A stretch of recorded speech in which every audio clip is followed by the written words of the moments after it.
बिस्मिल्लाहिर्रहमानिर्रहीम, अस्सलामुअलैकुम, good morning, welcome to सुबह सवेरे पाकिस्तान। मैं हूं हमजा तारिक और मैं हूं आपके साथ सैयदा इकरा बुखारी। उम्मीद करते हैं आप सब खैरियत से होंगे, लेकिन मैं आपको अपनी सूरत हाल अगर बताऊं तो मैं खैरियत से नहीं मैं खैरियत से नहीं हूं। वो इसलिए कि हमजा ने आते साथ ही सुबह मेरे पे एक बम गिराया, जो कि ना सिर्फ मेरे पे बल्कि गवर्नमेंट ने अगर देखा जाए तो वो आवाम पे गिराया बम।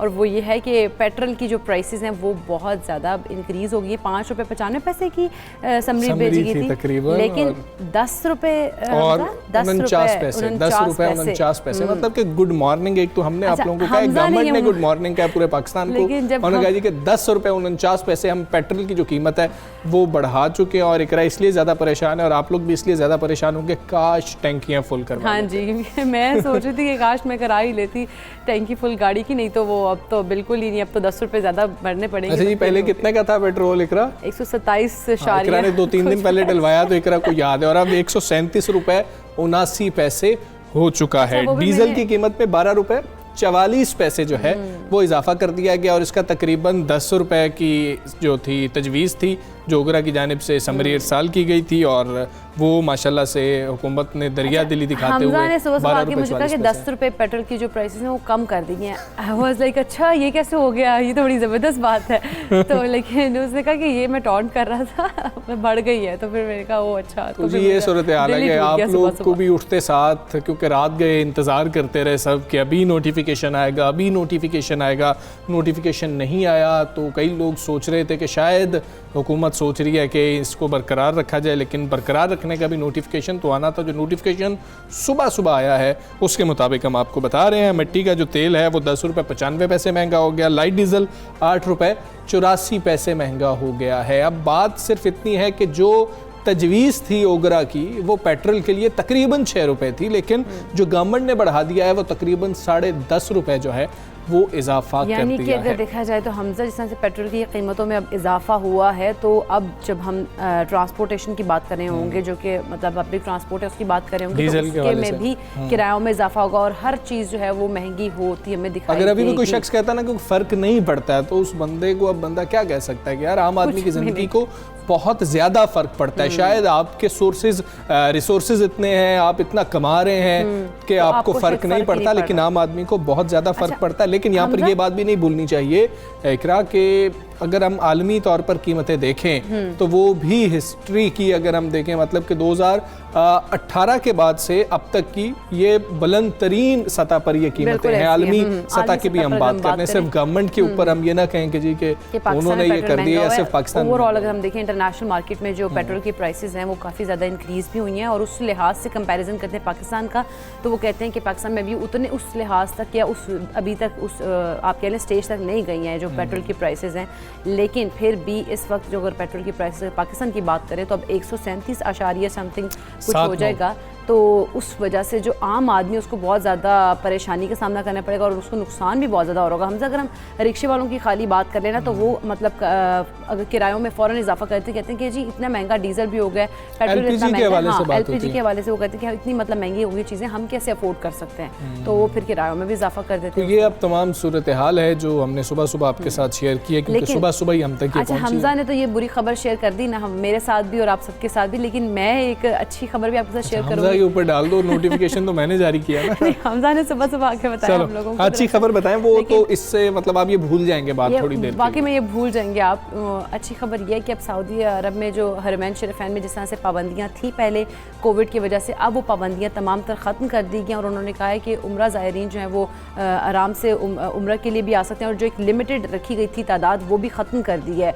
उसके अलावा जो उनकी आम अगर आप तकरीबात की बात करें शादियों के हवाले से भी, वो सारी चीज़ें भी उन्होंने वहाँ पर पाबंदियाँ ख़त्म कर दी हैं और अब सिर्फ उन्होंने कहा कि SOPs पर अमल करना है, और वो उन्होंने इस सूरत में पाबंदियाँ ख़त्म की हैं क्योंकि जो वैक्सीनेटेड उनके जो थे अफराद, उसकी तादाद जो उन्होंने एक जो लेवल उन्होंने कहा था उसको अचीव कर लिया है। तो इस वजह से उन्होंने पाबंदियाँ जो हैं वो नरम की हैं, और बल्कि जो हरमैन शरीफैन में वो पाबंदियाँ लगाई गई थी उनको हटा दिया गया। बिल्कुल जी, इस अच्छी खबर के बाद अब कोरोना का जोर टूट रहा है जी, और हुकूमत ने अब कारोबारी मराकज़ पूरा हफ्ता खोलने की इजाज़त दे दी है, जो कि एक अच्छी खबर है। और मुल्क भर में वायरस के जो केसेस हैं, कोरोना वायरस के केसेस, उनमें कमी के बाद हफ्तावार जो एक दिन की लाजमी बंदिश थी वो भी अब ख़त्म कर दी गई। बिल्कुल, जैसे संडे को रखा गया था कि, और दूसरी कारोबारी हवाले से जो अफराद थे उनको कहा था किसी भी एक दिन आप छुट्टी करें या अपनी बंद करें अपनी दुकानों को, लेकिन अब वो पाबंदी जो है ख़त्म कर दी गई। और ये फैसला NCOC इजलास में किया गया। इलामे के मुताबिक इनडोर शादी की जो तकरीबात हैं उसमें शुरका की तादाद 200 से बढ़ाकर 300 कर दी गई है, जबकि आउटडोर शादी की तकरीबात में 500 अफराद को शिरकत की इजाज़त भी दी गई है। हाँ जी, और NCOC के मुताबिक सिनेमा और मज़ारात को भी मुकम्मल वैक्सीन शुदा अफराद के लिए खोल दिया गया है। नए SOPs का जो नफाज है वो 16 से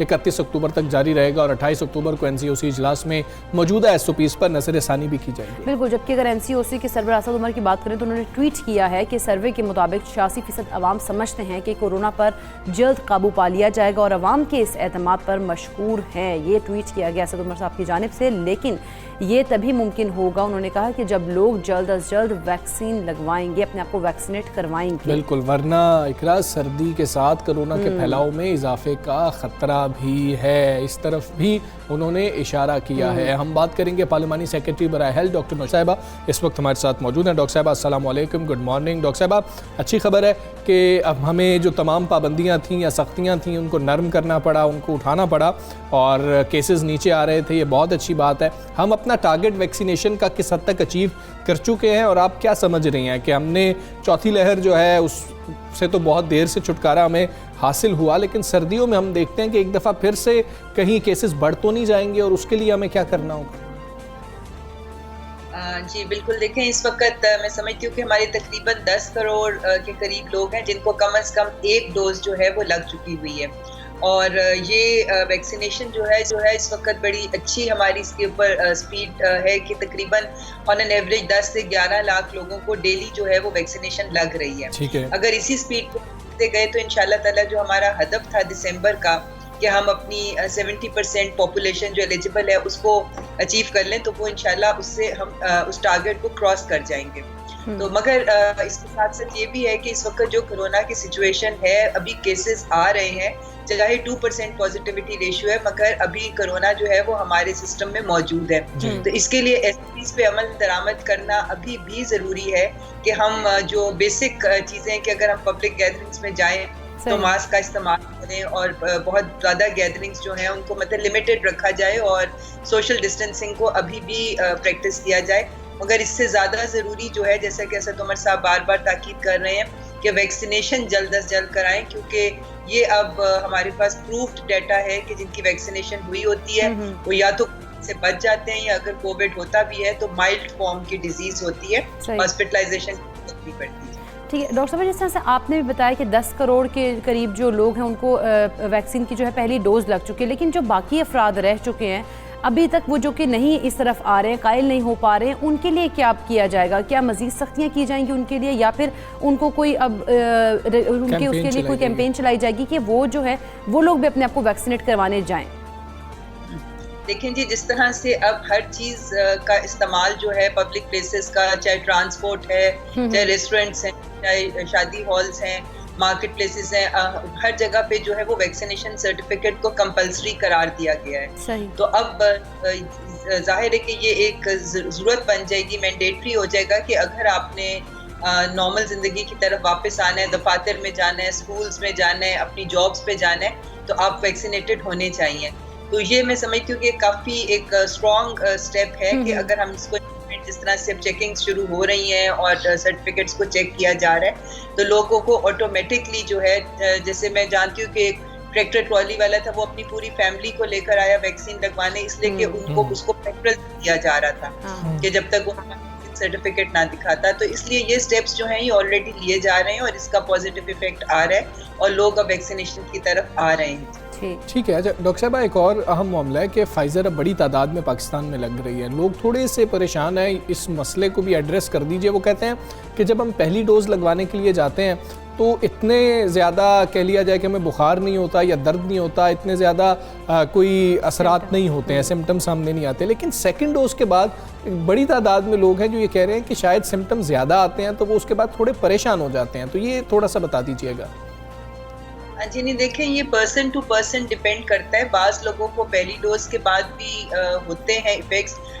ये हर बंदे की अपनी बॉडी केमिस्ट्री पे डिपेंड करता है। पर बहरहाल बुखार होना या बाजू में दर्द होना या 2-4 दिन बॉडी एक्स होना, ये कोई ऐसी बात नहीं है। ये बिल्कुल नॉर्मल इसके एक्सपेक्टेड इसके रिएक्शंस हैं और ये 2-1 दिन में सेटल डाउन हो जाते हैं। ठीक है, ये कोई परेशानी की बात नहीं है। बिल्कुल। अच्छा डॉक्टर साहब, एक और बात ये भी कि जैसे चाइनीज़ वैक्सीन के हवाले से अब WHO ने भी कह दिया है कि थर्ड डोज जो है वो 60 से जो अबव लोग हैं उनको ज़रूरत पड़ सकती है, एक टाइम सर्टेन पीरियड है उसके बाद उनको थर्ड डोज की भी हो सकती है ज़रूरत, तो वो उनको लगवानी चाहिए। तो पाकिस्तान में इस हवाले से कुछ गाइडलाइंस वगैरह आई हैं आप लोगों के पास? जी बिल्कुल, इसके ऊपर अभी काम हो रहा है, मगर अभी कोई डिसीजन नहीं हुआ या कोई अनाउंसमेंट नहीं हुई। अभी सिर्फ थर्ड डोज जो है वो बाहर, बूस्टर डोज जो है जिनको बाहर जाना है, उम्रे पे जाना है या बाहर मुल्क में पढ़ने के लिए जाना है या कोई उनका अपना वहाँ पे ट्रैवलिंग है, उनके बहुत से लोग यहाँ पे रुके हुए थे कि वो बाहर वापस अपने जॉब्स पे नहीं जा सक रहे थे, अभी उसके इजाजत दी गई है बूस्टर डोज की। बिल्कुल ठीक है डॉक्टर साहब, बहुत शुक्रिया आपका। सुबह सवेरे पाकिस्तान से आप बात थी और हमें बता रही थी कि जो मौजूदा सूरत हाल है वो तसल्ली बख्श है, लेकिन फिर भी अभी 2% के करीब शरह रह रही है, कभी नीचे आ जाती है, कभी ऊपर चली जाती है, लेकिन केसेस मौजूद हैं, इसलिए हमने एहतियात तो करनी है। क्योंकि अब देखिए, अब जिस तरह से पाबंदियाँ हटाई जा रही हैं, लेकिन अप्रिशिएट भी हमें करना होगा गवर्नमेंट के इस इकदाम को कि वो जो है अब पाबंदियाँ हटा भी रहे हैं, लेकिन उसके साथ साथ हम देखें तो हमें भी अपना काम करना है, हमें भी अपना फ़र्ज़ जो है वो अदा करना है। यहाँ पर हम लोगों को SOPs पर उसी तरह से अमल करना है जैसे कि शरह जब इतनी ज़्यादा हो जाती है तो हम तब अमल कर रहे होते हैं। बिल्कुल ऐसे ही है। तो अभी हमने कोशिश करनी है कि शरह को ऊपर जाने ही ना दें और वो हमें कलेक्टिव एक एफर्ट करनी पड़ेगी, सबको मिलकर करना पड़ेगा। अगर हम कहेंगे सिर्फ गवर्नमेंट कुछ कर दे तो इसमें तो गवर्नमेंट कुछ भी नहीं कर सकती है, इसमें तो हमने खुद एक दूसरे का और अपनी फैमिलीज का ख्याल रखना है और SOPs पर अमल करना है। वैक्सीनेट करवाएं, पूरी फैमिली को वैक्सीनेट करवाएं जी। बड़ी तादाद में लोग वैक्सीनेट खुद को करवा चुके हैं, अब वो परेशानी खत्म हो गई है, पता नहीं क्या होगा वैक्सीन लगवाने के, तो अब तो आपको ये भी सोचने की जरूरत नहीं, और दूसरा आदमी आपको मिल जाएगा जिसने खुद को वैक्सीन लगवाई हुई है। हम आगे चलते हैं, आगे बढ़ेंगे। पाकिस्तान समेत दुनिया भर में आज खुराक का आलमी दिन मनाया जा रहा है। रवां साल इस दिन का मौजू जो है वो हमारा तर्ज अमल ही हमारा मुस्तकबिल है मुंतखब किया गया, और ये दिन मनाने का खुसूसी मकसद दुनिया भर में भूख और ग़िज़ाई क़िल्लत के खात्मे के लिए, खुराक को ज़ाया होने से बचाने के लिए अवाम में शऊर उजागर करना है। जी, और अक़वाम मुत्तहिदा ने खुराक के आलमी दिन की मुनासिबत से बैनुल अक़वामी बरादरी को ख़बरदार किया है कि अगर ज़रई और ग़िज़ाई निज़ाम की बेहतरी के लिए इक़दाम ना किए गए तो 2050 तक भूख और ग़िज़ाई क़िल्लत के शिकार अफराद की तादाद 2 अरब तक बढ़ने का खदशा है। ग्लोबल हंगर इंडेक्स के मुताबिक इस वक्त दुनिया भर में 80 करोड़ से ज़ायद अफराद 2 वक्त की रोटी से महरूम हैं और 22 ममालिक शदीद ग़िज़ाई बहरान का शिकार भी हैं। और पाकिस्तान की अगर बात करें तो पाकिस्तान में ग़िज़ाई बख्श खुराक के लिहाज से सूरत हाल ख़तरनाक है हमजा। और हमारे खित्ते के अंदर देखा जाए तो भारत की जो सूरत हाल है इस हंगर इंडेक्स के मुताबिक, वो भी हम देख रहे थे कि वो सूरत हाल बहुत ही ज़्यादा तशवीशनाक है। अगर हम पाकिस्तान की बात करें तो मुल्क में 20% बड़े और 5 साल से कम उम्र के 45% बच्चे खुराक की कमी का शिकार है। दूसरी जानिब वज़ीर आज़म इमरान खान साहब ने एक किसान पोर्टल का इफ्तिताह कर दिया और उन्होंने कहा है कि किसान पोर्टल जो है वो छोटे किसानों की आवाज़ बनेगा। जो भी किसान पोर्टल पर रुजू करेगा उसकी शिकायत बराह रास्त चीफ सेक्रेटरी तक पहुँचेंगी और उसे पानी की दस्तयाबी का जो मसला या दीगर मसाइल जो हैं उसके वो हल किए जाएंगे। तो इस सारी सूरत हाल पर बात कर लेते हैं। वज़ीर आज़म के मुआविन खुसूसी बराए ग़िज़ाई तहफ़्फ़ुज़ शहीद इक़बाल चीमा साहब हमारे साथ मौजूद हैं। चीमा साहब अस्सलामु अलैकुम, गुड मॉर्निंग। चीमा साहब, पहले किसान पोर्टल की बात कर लेते हैं, ये क्या है, इसकी खुसूसियात क्या हैं, आम किसान को क्या फ़ायदा होगा? बिस्मिल्लाहिर्रहमानिर्रहीम। बेसिकली आप कह लें कि दुनिया पे 2 तरह का इंसाफ होता है, यानी यू कैन से समाजी इंसाफ और मुआशी इंसाफ जी। सो किसान को ये दोनों अवेलेबल नहीं थे, दोनों ही किसान के पास नहीं थे, ना उसके पास मुआशी इंसाफ था ना समाजी इंसाफ था जी जी। सो जो वज़ीर आज़म का जो किसान पोर्टल है ये बेसिकली समाजी इंसाफ की तरफ एक बहुत बड़ा कदम है कि जो आदमी रुझान में बैठा है, जो आदमी चल्लास में बैठा है, आप कह लें कि गिलगित बल्तिस्तान कश्मीर के किसी पहाड़ पे या दरिया के आखिरी किनारे पे बॉर्डर पे बैठा है, उसके पास अगर फ़ोन है तो फ़ोन में अपनी कंप्लेंट दर्ज करा दे। वो उसको करप्शन के हवाले से हो, वो उसको पानी चोरी के हवाले से हो, जानवर चोरी के हवाले से हो, किसी बंदे की ज़्यादती के हवाले से हो, किसी ने उसका रास्ता काट दिया है, कोई उसे गन्ना सस्ता खरीद रहा है, कोई उसे इनपुट्स गलत दे रहा है। So any type of you can से कि कोई नाइंसाफ़ी वो वज़ीर-ए-आज़म के पोर्टल पे स्मार्टफोन में डाल सकता है। और अगर स्मार्टफोन नहीं है तो फिर भी आप कह लें उसके पास कोई 8-10 पड़ा हुआ बच्चा जो है वो बिल्कुल नॉर्मली आप कह लें कि ये इनका इशू जो था किसान का वो यू कैन से कि शायद they travel toward the you can say इंसाफ, ना ये थाने जाते थे, ना ये किसी आप कह लें कि किसी जगह दरखास्त देते थे, ना कचहरी जाते थे। नॉर्मली ये बड़े आदमी को या यू कैन से कि जो वहाँ का नंबरदार या ज़ैलदार सफैदपुर उसके पास जाते थे, MP के पास जाते थे कि हमारी शिकायत सुनी जाए। और इनकी जो मैक्सिमम रीच होती थी कि कभी आप पहले खुली कचहरी पे बड़े साहब के मूड बन गया तो खुली कचहरी में अगर DC साहब आ गए तो उनके साथ छोटी मोटी शिकायत कर सकता था। और शिकायत जिनके खिलाफ होती थी वो भी साथ बैठे, बड़ी कुर्सी पे वो बैठे होते थे, लिहाजा इशू था। अब उनकी शिकायत जो है डायरेक्ट वज़ीर-ए-आज़म हाउस जाएगी। इसके लिए 123 एक्सक्लूसिव ऑफिसर मुकर्रर किए गए हैं जो आगे जो जिस महकमे से रिलेटेड शिकायत होगी वहां चली जाएगी। और फिर ये वीकली इनका जायजा लिया जाएगा, वैल्यूएट होगी, फिर मंथली होगी। और 3 मंथली चीफ सेक्रेटरी मतलब एवरी क्वार्टर पे के एंड पे चीफ सेक्रेटरी इसका इवैल्यूएशन करेगा कि कितनी शिकायत हल हुई हैं और कितनी नहीं हल हुई। उसके मुताबिक इवैल्यूएशन में जो परफॉर्मेंस इवैल्यूएट होगी DC की या AC की या मुतलका महकमा होगी वो भी इस बुनियाद पे होगी। लिहाजा इस तबके को जो 83 लाख घराने हैं और जो आप कह लें कि स्पेशली आप विलेज कहें कि जहाँ पे इस वक्त तकरीबन 60% ज़्यादा आबादी है, विलेज को आपने इंसाफ तक रसाई दे दी है। विलेज को आपने हाईएस्ट कंप्लेंट का फोरम दे दिया है कि जहां तक वो अपने जो ग्रीवेंसेस हैं वो बयान कर सके। आप भी समझते हैं कि छोटा किसान जो होता है वो इतना पढ़ा लिखा नहीं होता, तो उसके लिए क्या किसान पोर्टल का जो इस्तेमाल है वो आसान बनाया गया है, वो उसको समझ सकता है?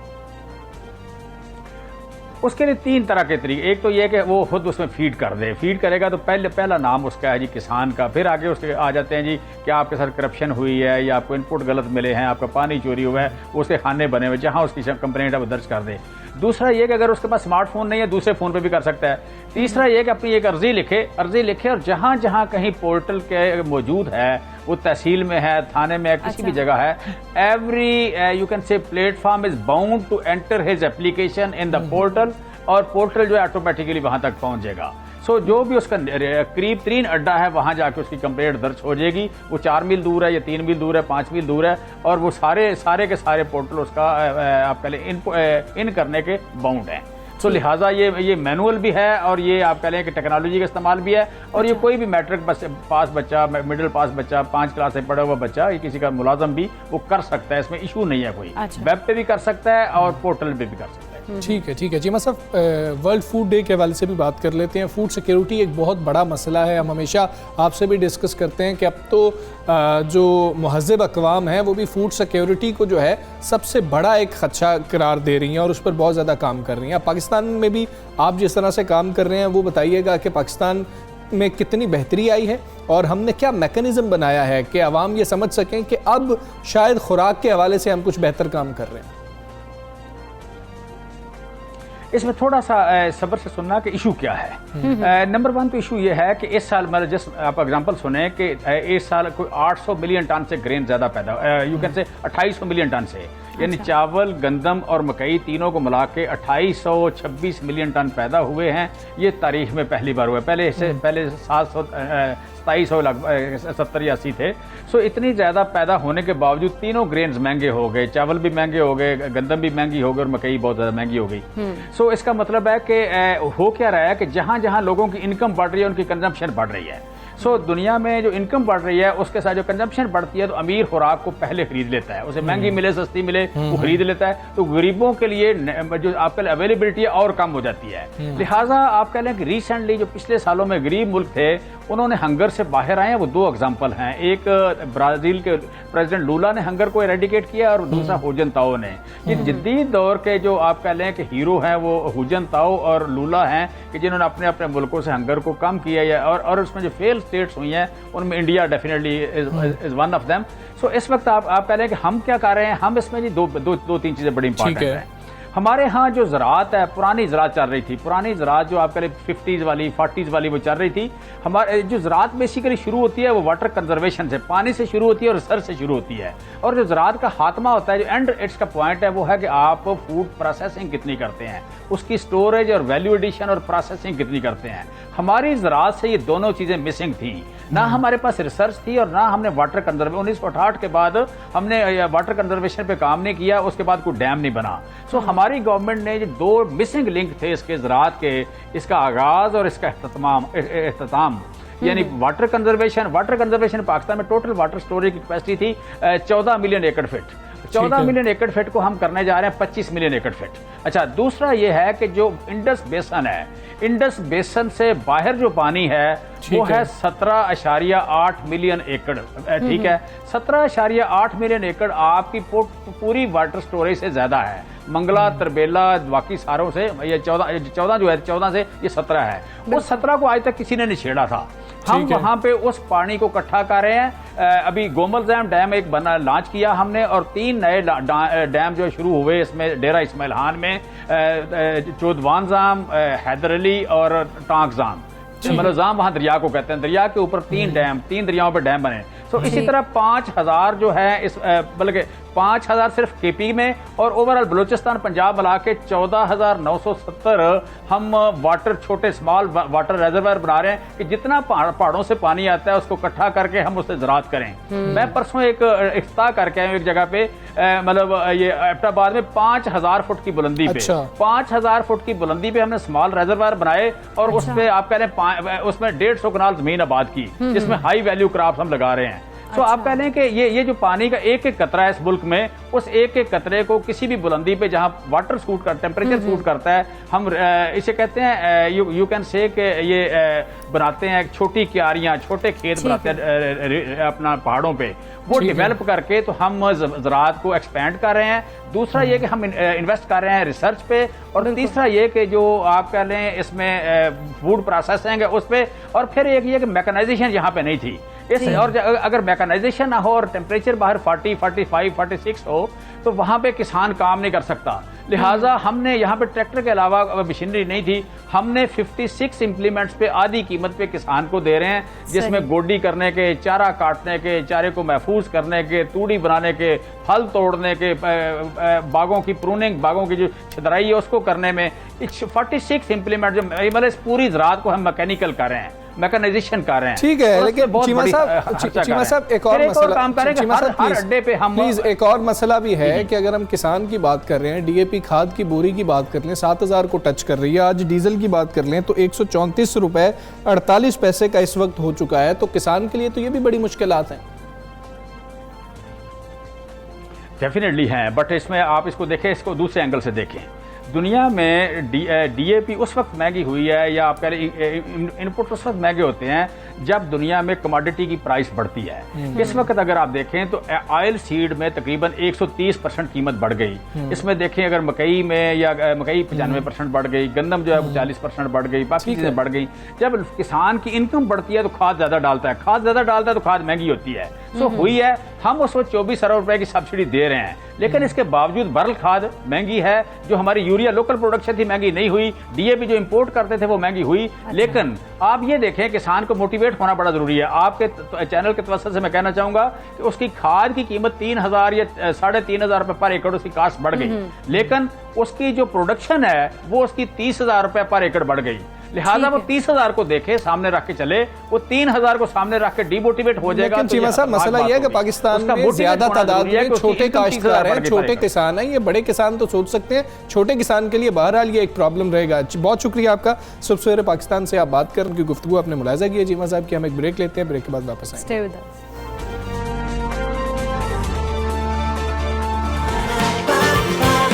सुबह सवेरे पाकिस्तान।